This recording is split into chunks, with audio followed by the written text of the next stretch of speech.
Thank you so much for joining me for the 5th lecture in the series.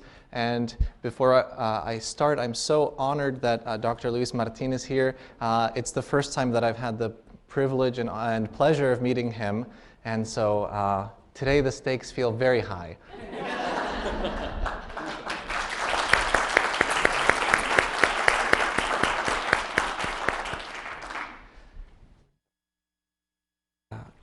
Just a second while I connect myself to the clicker. This way I can have a little more freedom.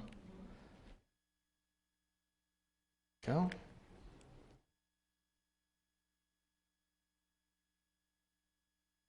Well, as I mentioned, we've now been together for 4 lectures. This is the 5th of the series, which is titled Civilians at the Court of Madrid. As with any of the lectures that I've given thus far, this is a topic that in itself could sustain a series of 6 lectures. So inevitably, I'm going to have to be selective. And this is, in some ways, my subjective piecing together of a few episodes that I think illustrate nicely the topic of that other great center of artistic culture in Golden Age Spain, which was Madrid. But before we start, there was a question last week about this wonderful painting, which I couldn't remember at the time who the artist was, and there was a reason for that.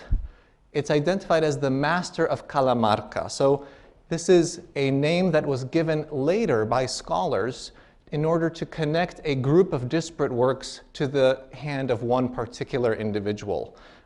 These are some of these other wonderful militant angels that have been attributed as having been painted by the same individual, but unfortunately we don't know anything about his or her name, place of birth, or anything like that. So it's really an attribution that's based on questions of style.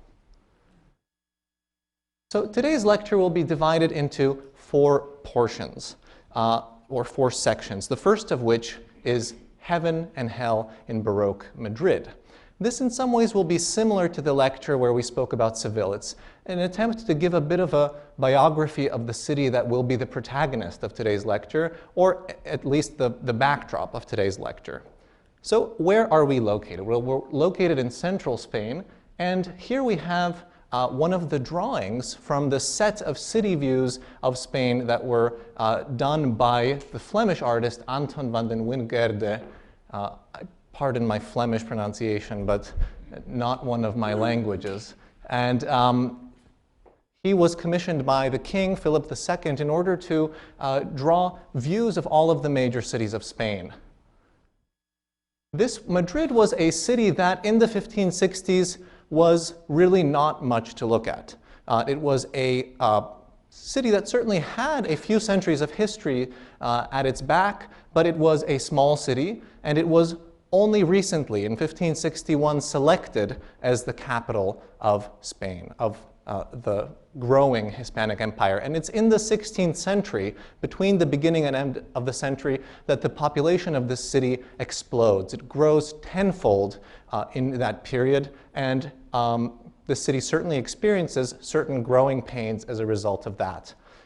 What I'm showing you here is this detail on this promontory overlooking the river is the Alcázar, which is currently at this moment being renovated as the new seat of royal power in that city. But if you compare Madrid to, for instance, Valencia, you can see how small and still provincial it is at this moment. Valencia is a major metropolis in the peninsula. Madrid still has to grow. Madrid is on the Manzanares River, the river that snakes along below this promontory upon which the city is perched, and the river is the source of constant derision. You have a beautiful bridge, wrote Lope de Vega, still awaiting a river. Very much like Dallas.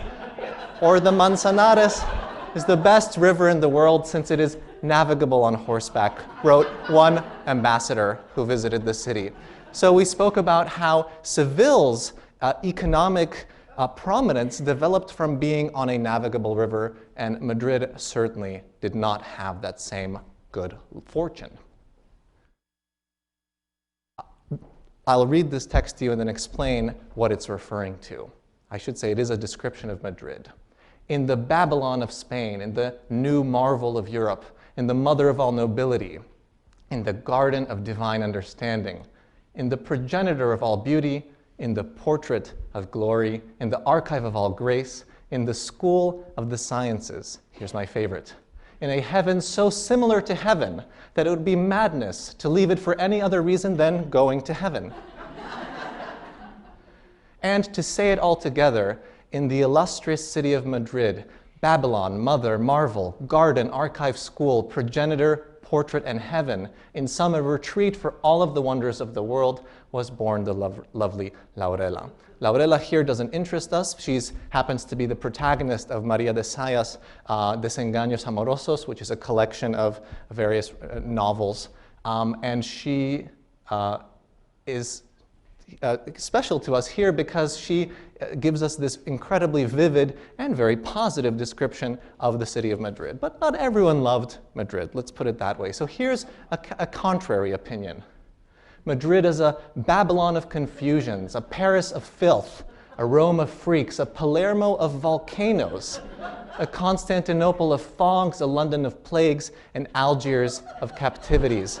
All of the worst qualities associated with these other cities come together in the new capital of Spain, or at least that's the opinion of one of Baltasar Gracian's characters in the Criticón. What's interesting to me also, I should note, is the appearance of the word Babylon in both of these. Here, certainly as a negative, and I think in the María de Sayas as a sort of symbol of pleasure. Madrid is a city of pleasure. Here, of course, Madrid being a city of sin. But the best example, I think, to understand Madrid is through this wonderful text, El Diablo Coelho, or The Crippled Devil, published in 1641 in Madrid, and authored by Luis Vélez de Guevara. Asmodeus was not in the wrong when he boasted his agility. He cleft the air with as much rapidity as an arrow from a bow and perched on Saint Saviour's steeple. Who is Asmodeus?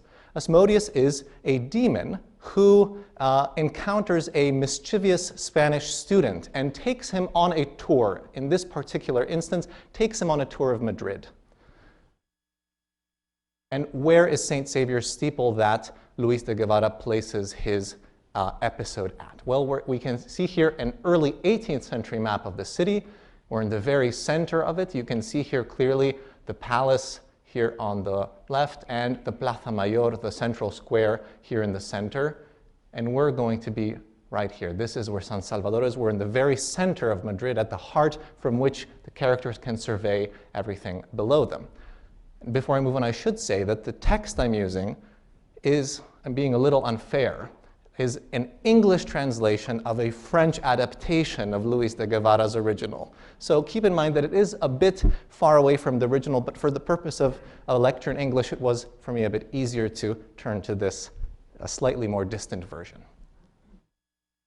And so here is an artist's imagining from the French edition of the two characters sitting atop a roof of Madrid. They're not on the tower of the church, but they certainly have a good vantage point. And so Asmodeus says, "You do not know why I brought you hither. I intend from this high place to show you whatever is at present doing in Madrid.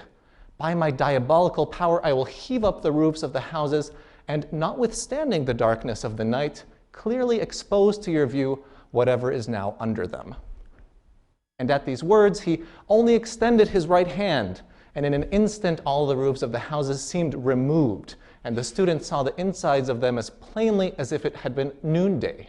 As plainly, says Luis Vélez de Guevara, as you see into a pie whose top is taken off. And so we wave our hand, and we begin to peel away the layers of the city to peek inside and see what the Madrileños are up to at night. And our two characters, now we can see, peek down into two bedrooms into which, as we will soon learn, various very illicit things are going on. Where shall we begin?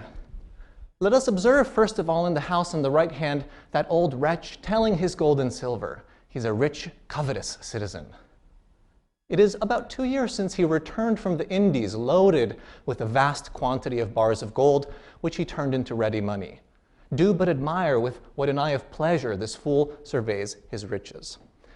Might not seem like this is telling us much about the city, but I'm going to use the text as a pretext to explain a little bit how Madrid was perceived by people in this period. So what kind of city was this? It was a wealthy city, certainly. In 1641, it had been the capital for nearly a century, and the capital and the royal court drew to them like a magnet an enormous amount of wealth. An ostentatious city, Madrid is criticized, again, due to its wealth, for people showing off. It's the city where we have the most sumptuary laws being introduced in this period, that is to say, laws that control how showy you can be with your wealth. The expense of the clothing you wear or the jewelry you wear are being in this period very closely controlled and monitored.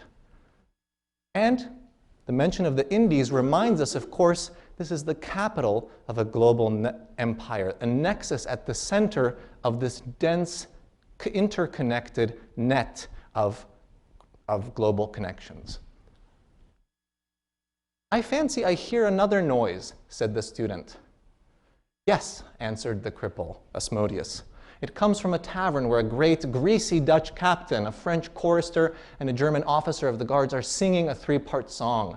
They have been at it ever since 8 this morning, and each of them fancies it is for the honor of his country to make the others, to do others drunk." Seemingly irrelevant, and yet it reminds us Madrid is, of course, an international city, not a city that is simply sending people out into the New World, but a city that is a global capital in that it attracts people from all over the world, and certainly all throughout Europe. Turn your eyes a little further to the right and try whether, by the dull lamp in that garret, you can distinguish a man stalking in his shirt. There is nothing but a wretched, sorry bed, a stool, a table, and the dirty walls, all over as black as soot. "That lofty-minded person," replied Asmodeus, "is a poet, and what seems black to you are tragic verses of his own composition, with which he has hung his chambers, for the want of paper forces him to write his poems on the walls." And this reminds us that Madrid is a city of learning, a city of literature, in fact, one of the great cities of Baroque literature, and also, of course, a city of popular theater. Not to say that theater is disconnected from literature, but this is the place where every week you could go hear a different comedia by Calderón de la Barca, by Lope de Vega, by the great figures that we know are in this period based in Madrid and producing theater for the widely understood public. "Who can this man be?" asked the student. "To judge by the splendor and riches of his apartments, he must be some grandee of the highest rank."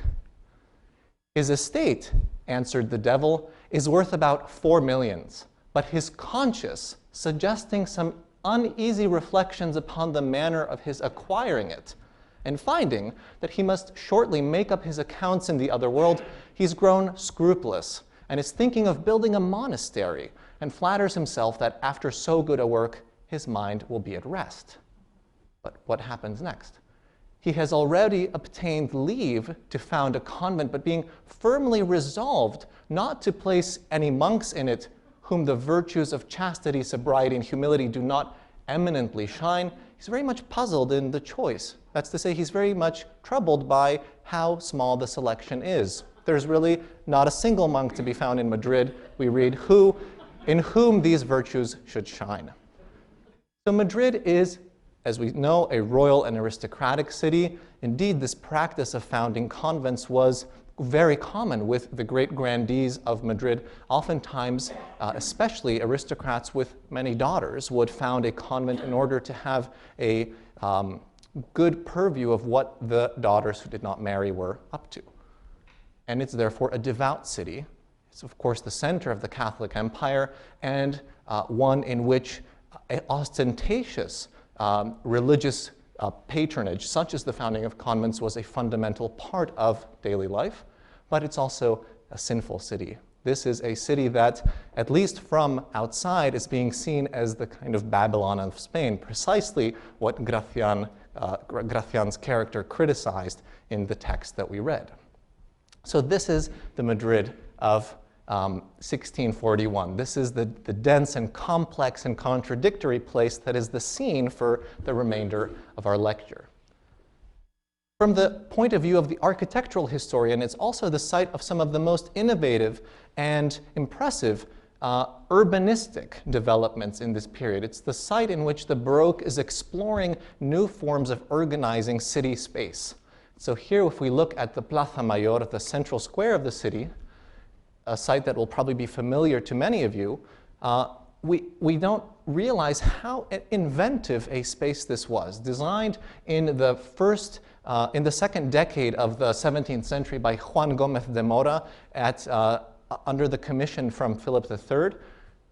It's a fully public and civic space which does not, interestingly, have any religious presence on it. There's not a church on this square, which is quite unusual. It's consciously designed as a space that is part of an urban theater. And you can see how stunning it is, especially when seen from above. In some ways, it seems as if scooped out directly from the already built fabric of the town. You can see how striking it is that here it seems to be cut into the existing fabric of Madrid. And as I mentioned, of course, it is the urban theater of the city par excellence. It's the place where people gather in order to survey and participate in spectacles. One of which, of course, is the Alto de FEV, the inquisitorial trial which Professor Felipe Pereira spoke about last night. I know a few of you were there. And so what we see here during this event, in which the plaza becomes dressed with this enormous amount of accoutrement that decorated and become seating for the attendants, we see on the right hand here, of course, the king, the Queen Mother, and the Queen presiding over the ceremony under a baldachin, surrounded by various grandees as well as members of the religious clergy. And of course, we see the other side of that, which is the church, so the church being brought into this sphere of public spectacle. But it's also a place of leisure. It's a place of pleasure. Most notably, you'll notice here the representation of the quintessential pastime of bullfighting. Bullfights were oftentimes organized as gifts to the populace from the royal court. And this is a great example of that being represented as occurring in the center of Madrid. The line that is used to describe Madrid in this period is this one: Solo Madrid es corte. And the translation seems obvious. Only Madrid is the court. Indeed, it's true. Madrid is the seat of the royal court. But the translation can be reversed.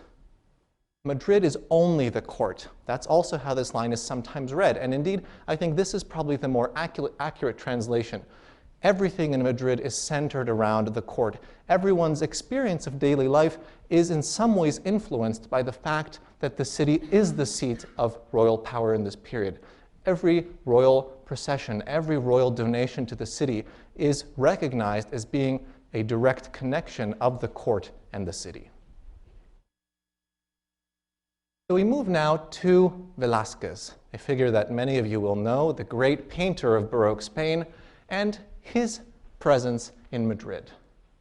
He, of course, starts out as a young man painting in Seville and becomes well known immediately for his wonderful genre scenes and his religious pictures. Those are really the two categories in which he excels.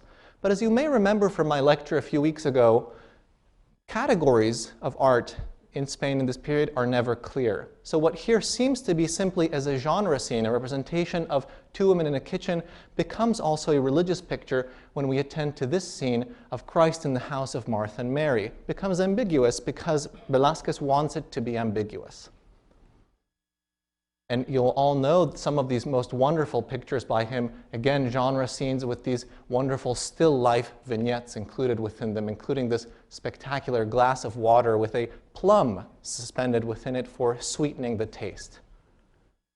Or the spectacular woman frying eggs in Edinburgh.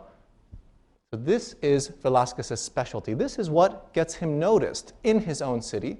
And it doesn't hurt either that he marries the daughter of Francisco Pacheco, the great art theorist and painter, and probably the most prominent and recognized painter of Seville in that period. So he's inserting himself very beneficially for himself into one of the great artistic families of that city. It's Pacheco who likely orchestrates Velasquez's first trip to Madrid. The young Velasquez goes to Madrid in part because of this individual, Don Gaspar de Guzman, the Count Duke of Olivares, a grandee of Spain who comes from a civilian aristocratic family and becomes the favorite of the young King Philip IV, the most trusted advisor of the young monarch. And it's Gaspar de Guzman who begins to fill the court with people from Andalusia. He very much champions people from Seville and from southern Spain over people from other regions, leading, of course, to significant resentment from everyone else. But it's Pacheco's connections, it's Pacheco's recognition as an important intellectual that likely is what allows Velasquez to be introduced at court. But he's not fully successful yet. He never gets to paint Philip IV on his first visit. It's likely even that he's not presented to him during an audience. But he does paint this painting, his wonderful portrait of Luis de Góngora, the Golden Age poet, this particular work at the Museum of Fine Arts in Boston, and a work that immediately becomes recognized as a masterpiece and that spawns multiple copies in multiple media. So we have other portraits after this painting by Velasquez. We also have prints. This one in particular, you can clearly see the influence in the frontispiece of the collected works of Góngora, published in 1630. And it's likely that work that gets Velasquez invited back to court. And from there, his rise is meteoric. We're incredibly lucky to have one of the earliest portraits of Philip IV that he paints just upstairs.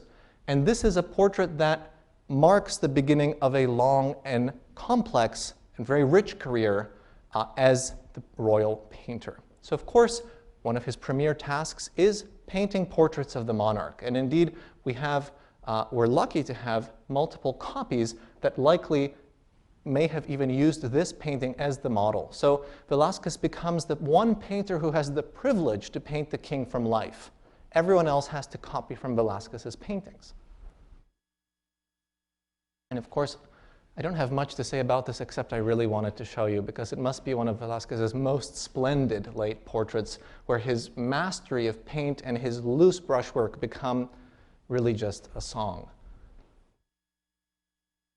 Now, Velasquez, at least in the interpretation of someone like Jonathan Brown, is preoccupied really with one thing, with becoming elevated into the noble class, into the aristocracy, and in particular, in being granted membership in the court, in the Order of Santiago, the great aristocratic militant order that united some of the greatest individuals, unfortunately all men, of 17th century Spain. Of course, it's a medieval order, but this is the period we're talking about. And I'm showing you here a gouache on vellum, which I just discovered 2 weeks ago, that was digitized by the Jagiellonian Library in my hometown of Krakow.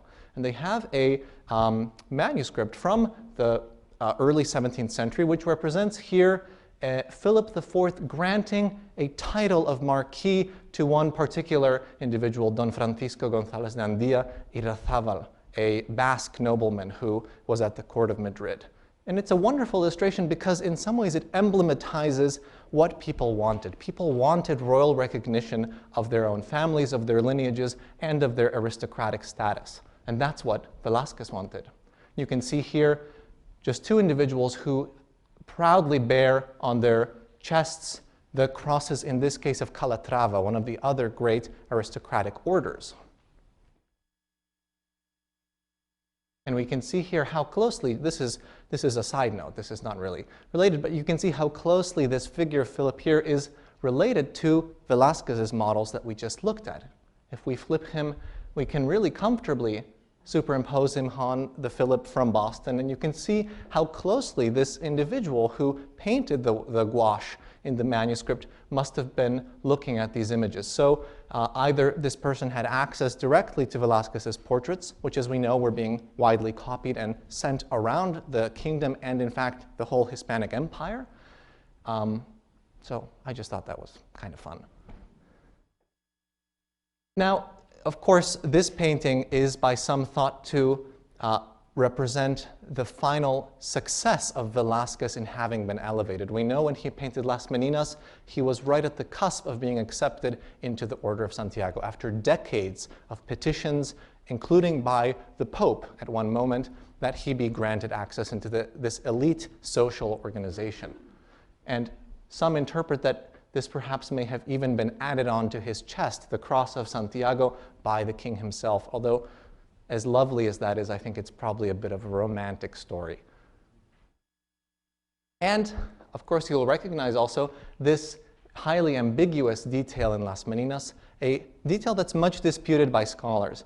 Is it a mirror in which the king and queen are reflected standing far away? Is it a painting that's strangely illuminated? Is it a window with this large frame?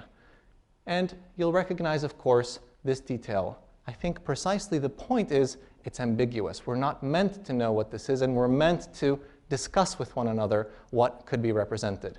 But Velasquez, like many painters, is looking back across his long career. And he's looking back, I think, in these crucial moments to his early upbringing in Seville. So Seville becomes still a significant element within his own artistic trajectory, or remains a significant element in his artistic trajectory. So why am I talking so much about poor Velasquez in the lecture that's supposed to be about Zurbaran? Well, we know they knew each other. In fact, Zurbaran is one of the witnesses in one of the many trials that Velasquez undergoes in order to be approved as a member of the Order of Santiago. Zurbaran says that he has known Velasquez for 40 years, that he can vouch for his family status, that he can vouch that Velasquez is a great guy for the order. And Zurbaran is in fact also a beneficiary of that friendship at an earlier moment. So we're going to be talking about a space called the Salón de Reinos, the Hall of Realms, which is built in the new palace of Philip IV, the Buen Retiro. So here we are again looking at the map of Madrid, and you can see we're now no longer in the center. We are on the outskirts, which is where the palace is being built with an enormous garden. And this is what the palace looks like. So this is an imagining by Leonardo from precisely the period we're talking about. You can see that we're no longer in the cityscape. We are now very much at the edge of the city, looking out into the country. Of this palace, of this enormous structure, only one small wing survives today, which you may recognize if you've been to the Prado. It's right across the way from the museum. For a long time, it served as the museum of the military museum in Madrid. And you can see here just one snapshot of how the military museum was installed in the space of the Salón de Reinos. So within this enormous palace, the Salón de Reinos, the Hall of Realms, was the most prestigious space. It was the space in which the king received visitors and guests. It was the space in which he held audiences and presided over various sorts of ceremonies. This was the most prestigious space of the whole Buen Retiro palace. And happily, the Prado has decided to buy that space and adapt it for a new extension to the museum, in which they want to rehang all of the paintings that were once hung there. Their plan is to unite all of the elements that formed part of the complex political and iconographic program of that space, which consisted of portraits, royal portraits of the royal family, including this wonderful portrait of Baltasar Carlos on what must be the chubbiest horse in the history of painting. The so-called victories, a series of canvases representing very recent military victories by Spanish forces across the world.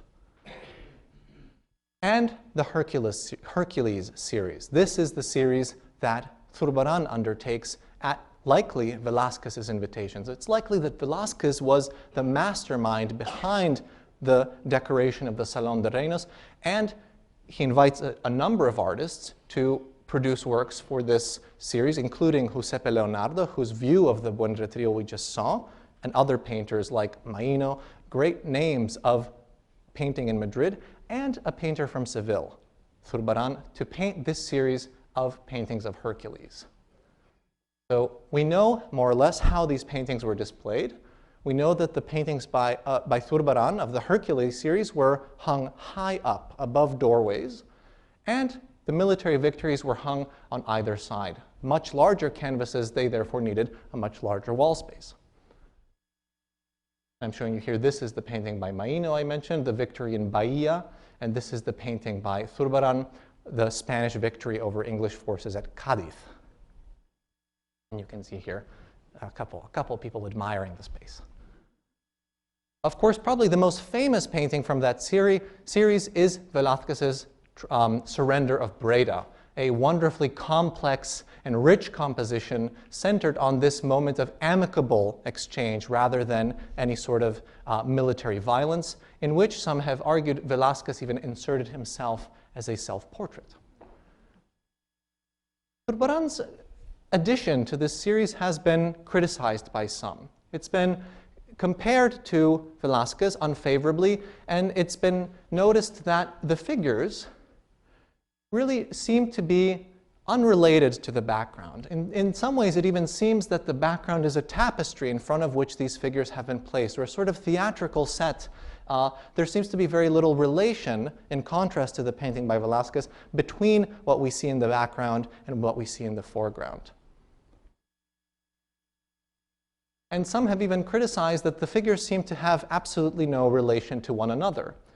Now, I personally like this painting very much. I'm a sucker for Zurbaran, what can I say? But what I think is interesting about those criticisms is, in fact, they identify what Zurbaran is best at. Zurbaran is best at these sort of freestanding, monumental, larger-than-life-size figures in sort of nondescript spaces. In fact, if we cut out our military commander from the painting, we can see how comfortably he would fit in a series of Zurbaran's saints, for instance. Here we have Saint Ferdinand or Saint Elizabeth of Portugal with her flowers, which you heard about last night from Professor de Lenda.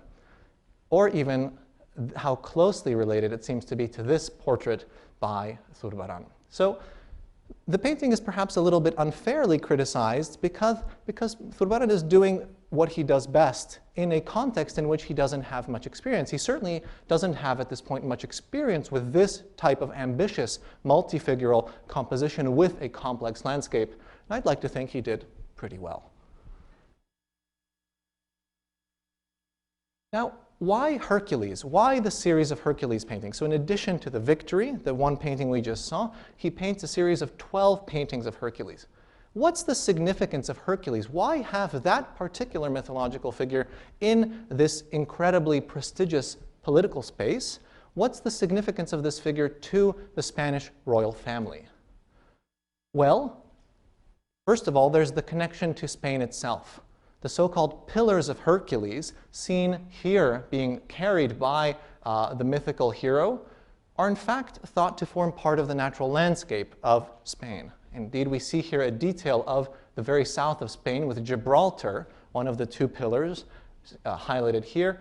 And the other pillar, it's interesting, historically there's been various disagreements about what it is, because there are actually various hills on the other side of the Strait of Gibraltar, which have been thought to be this other mythical structure brought together by Hercules in this place.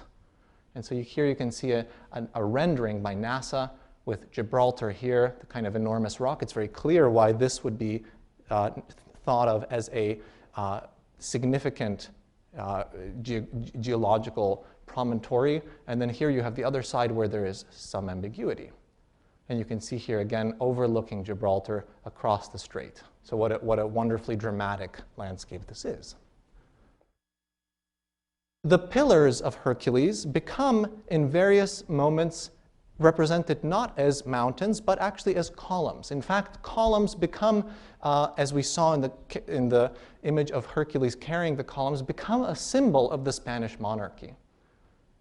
And as another side note, actually, I can't resist, well, here we have them. I can't resist showing you what I think is probably an interesting interpretation of the symbolism of these columns and how it has a long afterlife. I'll explain. We see here a coin of 3 reales that was printed or stamped in during the reign of Charles V. You can see here again the 2 columns bound together with a banderole, or a kind of flowing banner of text. We see them here again. We bring them together. One scholar has thought that this, in fact, is the origin of the $sign. I think that's actually probably quite convincing. If we look, again, you have the flowing banderoles on columns wrapped around them. And if we know that this symbol is being printed on or stamped on coins, of course, that association of the symbol with currency is already there quite early. So scholars, of course, are never in agreement. Some say this is absurd, but I don't think it's a terrible idea. So, but if you disagree, well, tell me. I should say also the Q&As are some of my favorite parts of this because you all push me, and I really enjoy that. We also see here the motto of Charles V, the motto which becomes associated with the Spanish monarchy, plus ultra, which is here translated as ever further or further beyond. This is the motto that Charles V develops specifically to respond to the new discovery of the Americas. When Hercules brought together the 2 pillars and placed them where he did on the Strait of Gibraltar, it was thought to symbolize the end of the known world. There was nothing beyond, nothing plus ultra. Rather, now we're in the new moment. Charles V has exceeded the known world. He's exceeded the limitations of Hercules, whom he claims for himself as a sort of mythical progenitor, or mythical predecessor, and claims that there is now something ever further, further beyond, further to be had and discovered and claimed. And you'll recall this slide when I showed you various portraits of Habsburgs representing themselves as saints. But in the painting of Charles V as Saint Sebastian, we also have an important mythological detail. It's this little roundel here behind him, which represents Hercules wrestling with the Nemean lion. So we have multiple levels of symbolism being brought together into this same image. We have the sacred representation of the monarch as Sebastian, but we also have a clear association of the monarch with Hercules here. So it's working on multiple levels. Interestingly, the sacred Catholic level is being brought into conversation with the mythological pagan level in a very comfortable way. Charles V is able to draw on all sorts of these iconographies very, very comfortably. And you can see here Zurbaran's version of the same scene. And of course, you'll recognize the columns. The columns are not just columns. They are, once again, here symbolic of the pillars of Hercules and of Charles's ability to transcend the limitations of the ancient world. And we'll see them time and again. So this becomes a totally standard iconographic feature. Here's a spectacular gouache representing Charles crowned atop an eagle, which holds in its beak chains that bind together all of Charles's enemies at this point, from Suleiman the Magnificent through the various leaders of the German Protestant principalities. And again, here his throne is crowned with the 2 pillars of Hercules.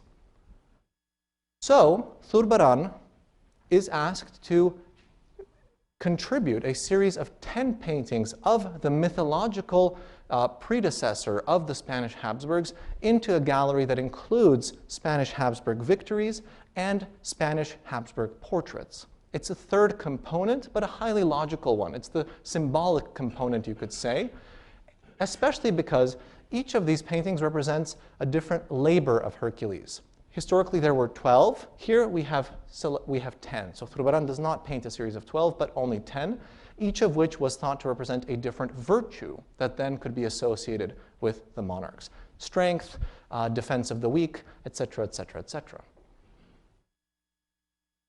If we look at some of the symbolic, if we look at some of the influences for this series, it's very clear that Zurbaran is looking broadly and drawing on a wide range of ideas for how to structure his paintings. It's noteworthy that Zurbaran hasn't painted many nudes at all in this period. This is, in some ways, a new topic for him. So, of course, it would make sense that he would look to a very, very well-known sculpture from his hometown of Seville, this large-scale terracotta by Pietro Torrigiano, also mentioned last night by Professor Breda. You can see actually how closely he's mirrored his figure on the arrangement of the body of this saint. And this, I should say, is a true masterful study of human anatomy. What's interesting, again, is he draws, of course, on prints. And many painters in this period did. And we can see him looking to various Northern European prints in order to create his figures.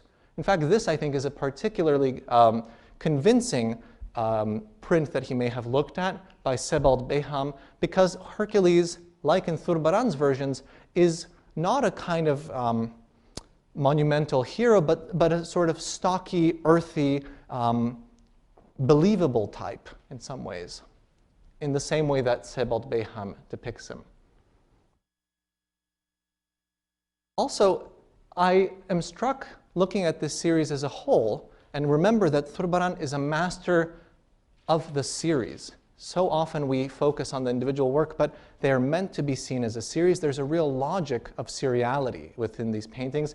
It almost seems as if this figure is pivoting on one foot or rotating, as if we're really seeing the same model being simply posed in slightly different arrangements. And of course, it's very likely that he did work from live models, not only from printed and sculpted sources, but also likely had a nude model in his workshop to help him with this arrangement. But he's arranging him in quite a conservative way.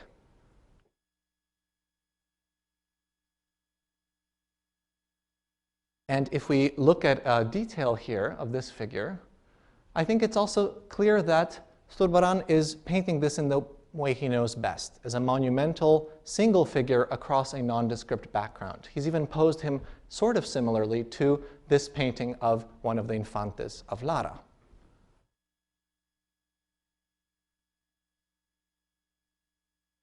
Or here, I'm reminded of this figure of the executioner from the painting of St. James. The reason I'm bringing these other examples from Zurbaran's work to bear on these is because so often, too often I think, the paintings of Hercules are seen as a sort of outlier, a sort of strange moment in Zurbaran's career that doesn't seem to logically fit within what we imagine it to be. And yet I think Zurbaran is, of course, looking back and thinking back to what he knows from his hometown of Seville, and he's doing what he knows best, a series of monumental single figures, dramatically illuminated, and of course is thinking also about how he's developed his expertise in the representation of bodies. Never such a bold undertaking as a series of 10 monumental nudes, but nevertheless a series that I think has to be kept in conversation with everything we've seen thus far. So one of the criticisms of this series is its awkwardness. Again, I think slightly unfair. For instance, consider this monumental leg. But remember that we're seeing this not at the correct angle. These, as I mentioned, are meant to be hung very, very high up. They would have been seen from below, and we never get to see them that way.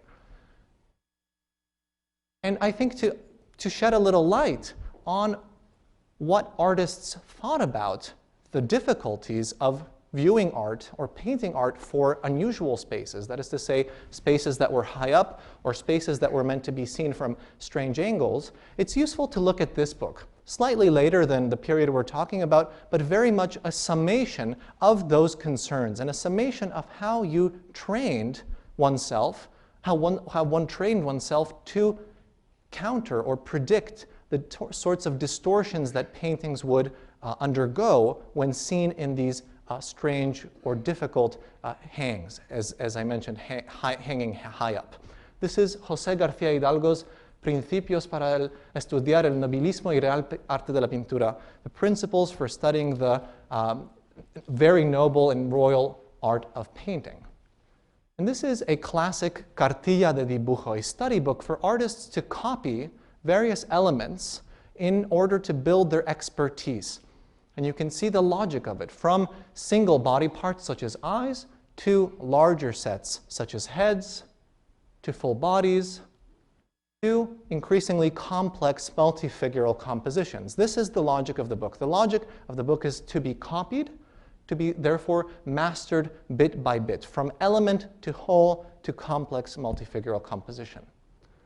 But the book also includes these absolutely bizarre engravings that are very difficult to understand, that I think if we're disassociated from the context of the book could be seen very easily as perverted mockeries of Christian imagery. They are undoubtedly very strange.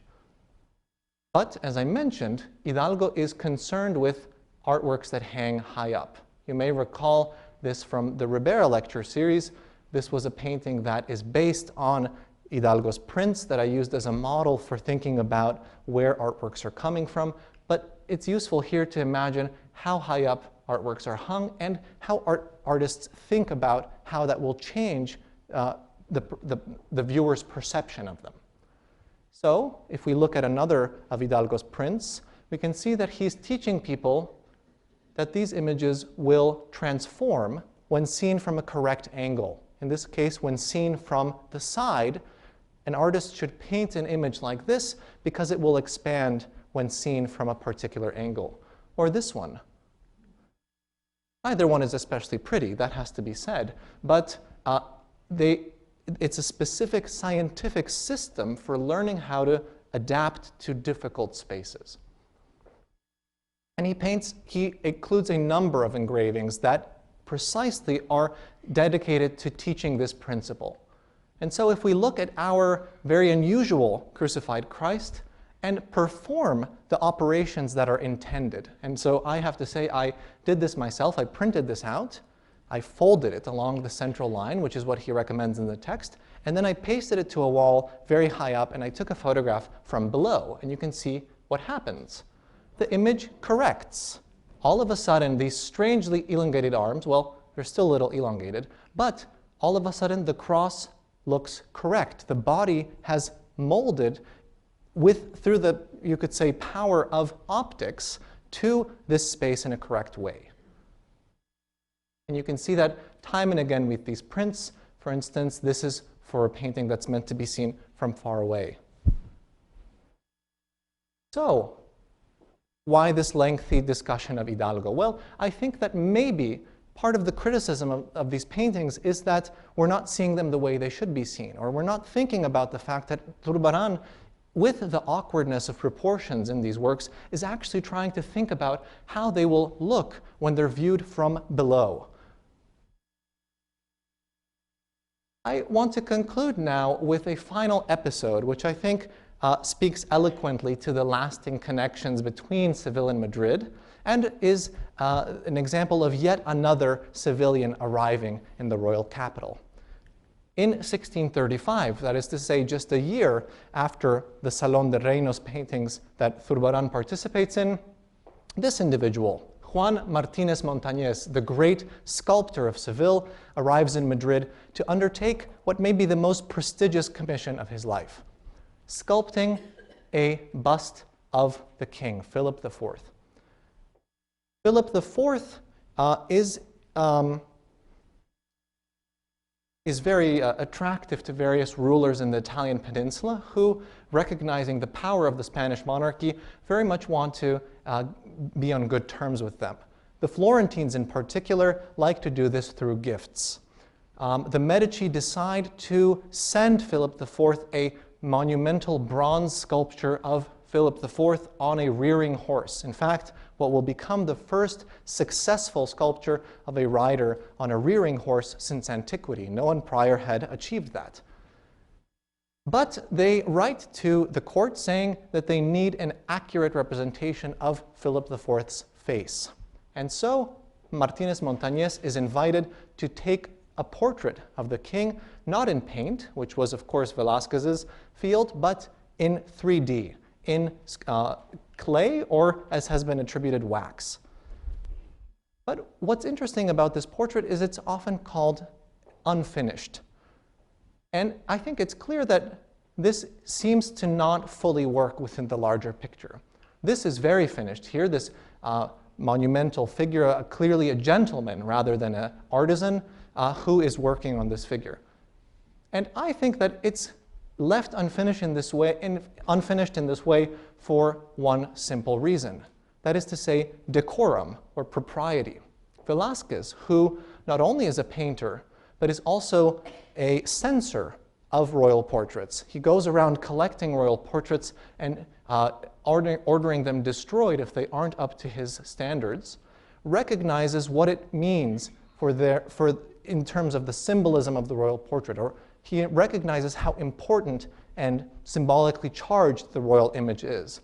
After all, he's painting these images because not only are they aesthetically pleasing, but these are quasi-magical, powerful images that can preside over civic ceremonies that are believed to be imbued with the king's true essence. In fact, they can stand in for the king.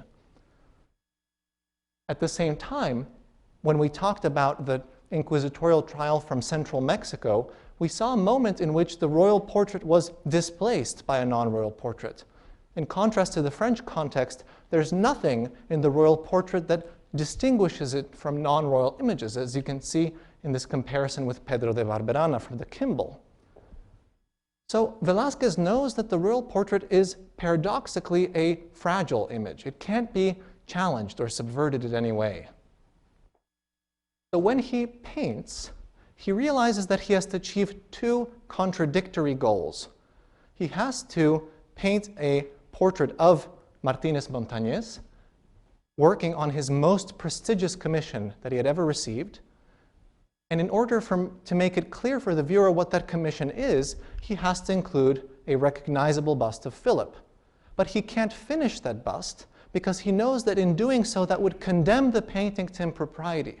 That would take the fragile genre of the portrait and turn it on its head, because all of a sudden you would have a portrait of the king in the lower corner being palpated by someone who is clearly the main subject of the painting. And so Velasquez has a conundrum, which he solves by leaving the painting unfinished. In some ways, the painting is the most finished that it could ever be.